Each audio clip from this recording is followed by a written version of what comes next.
समीकरण 2 तक हमने ध्यान दिया। अब देखिए समीकरण 2 के बाद चित्र में देखिए, अगर कोई दो समांतर रेखाएं हैं तो उनके बीच चाहे जितने आप लंब डालेंगे सभी लंब आपस में बराबर होते हैं, अतः ए बी बराबर डी एन के होगा।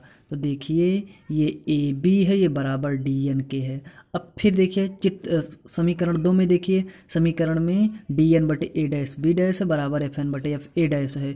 तो डी एन के स्थान पे हम लोग कितना रख सकते हैं, ए बी, क्योंकि ए बी डी एन के बराबर है। तो हमने क्या रखा, डी एन के स्थान पे ए बी रखा, तो ए बी बटे ए डैश बी डैश बराबर एफ एन बटे एफ ए डैश। अब हम समीकरण हमको 3 प्राप्त हो गया, यानी हम इसको समीकरण 3 मान सकते हैं भैया।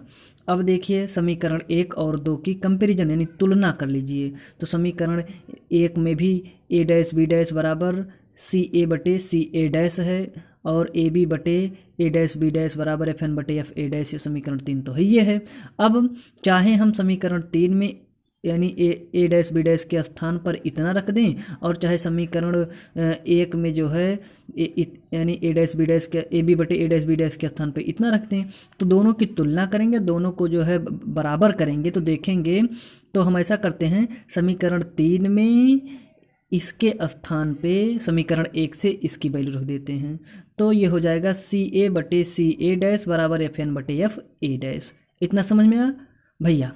अब समीकरण इसको 4 मान लेते हैं। अब ही मानते हैं कि माना दर्पण का द्वारक छोटा हो जाए, पुराना डायलॉग है ये। तो बिंदु जो डी है वो पी के निकट होगा, तो ऐसी स्थिति में जो एफ एन दूरी है वो एफ पी के लगभग बराबर होगी। तो एफ एन दूरी एफ पी के लगभग बराबर हो जाएगी।